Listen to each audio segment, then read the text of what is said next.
រៀបត្រីនិទានរឿងជាដករឿងកោបាលមេដាទេវីសាប្រុសពួយក្នុងស្រែល្អតែងបានផលជាទីគាប់ចិនមាននិគមមួយឈ្មោះទេលៈនាលីស្ថិតនៅក្បែរផ្លូវទៅកាន់ក្រុងឧច្ចេនីនៅក្នុងនិគមនោះមានសេដ្ឋីបុត្រធីតា2នាក់ម្នាក់ជាស្ត្រីកំសត់ទុរគតពេលអត់ពីមាតាបិតាទៅ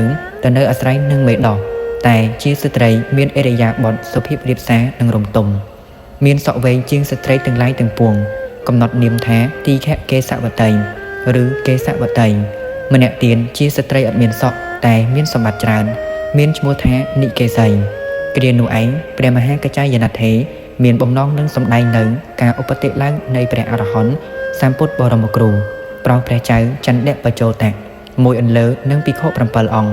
និមន្តទៅឧច្ចេនីនគរលុះទៅដល់ទេលៈនាលិនិគមក៏ចូលទៅបិណ្ឌបាតក្នុងនិគមនោះតែគ្មានបានអ្វីសោះនាងកេសវតីធីតាដឹងរឿងរ៉ាវនោះហើយក៏បង្គាប់ឲ្យមេដោះទៅនិមន្តព្រះថេរៈទាំងនោះមកគង់ក្នុងផ្ទះលុះព្រះថេរៈនិមន្តមកនាងកេសវតីបានចូលទៅក្នុងបន្ទប់ហើយកាត់សក់របស់ខ្លួនបញ្ជូនមេដោះនោះឲ្យទៅកាន់សំណាក់នាងនិកេសីដោយពាក្យថាមនានាងចូលនាងយកសក់ទាំងឡាយនោះឲ្យនាងនិកេសីចោះ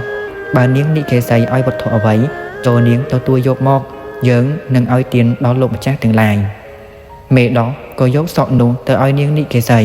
នាងនិកេសីបាន8កហបណៈមកវិញទើបមេដោះយកប្រាក់នោះឲ្យនាងកេសវតី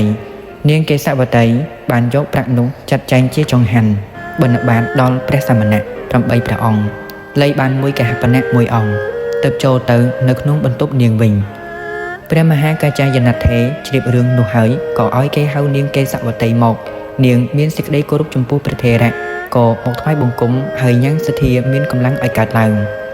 ទានដែលបុគ្គលឲ្យចំពោះបញ្ញខេតដ៏ប្រសើររមែងបានទទួលផលជាក់ស្ដែងក្នុងពេលបច្ចុប្បន្ន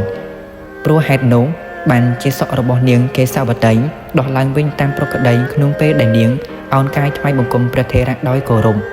ព្រះថេរៈទាំង8អង្គបានចង្ហាន់ហើយក៏ហោះតាមឯកដល់អាកាសវេហាចុះទៅក្នុងឧស្សាហកាចាវ័នធ្វើផតកិច្ចនោះនៅក្នុងទីនោះឲ្យនាងកេសវតីមើលឃើញយ៉ាងជាក់ស្ដែងនាយឧស្សាហជាអ្នករក្សាឧស្សាហបានឃើញព្រះថេរៈហើយក៏ទៅក្រាបបង្គំទូលព្រះបាទចន្ទៈបជោតៈ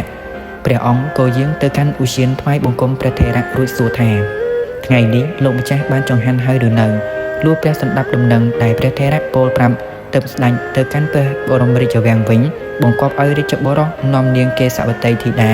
មកធ្វើជាអគ្គមហាសីរបស់ខ្លួនក្នុងថ្ងៃនោះឯងក្នុងពេលនោះតមកព្រះនាងអគ្គមហាសីនៅរួមមេត្រីជាមួយនឹងព្រះរាជាក៏បានព្រះរាជបុត្រមួយព្រះអង្គថ្វាយព្រះនាមថាកោបាលៈឯនាងក៏មានព្រះនាមប្រកបថាកោបាលៈទេវីជានាមរបស់បុត្រផងដែរ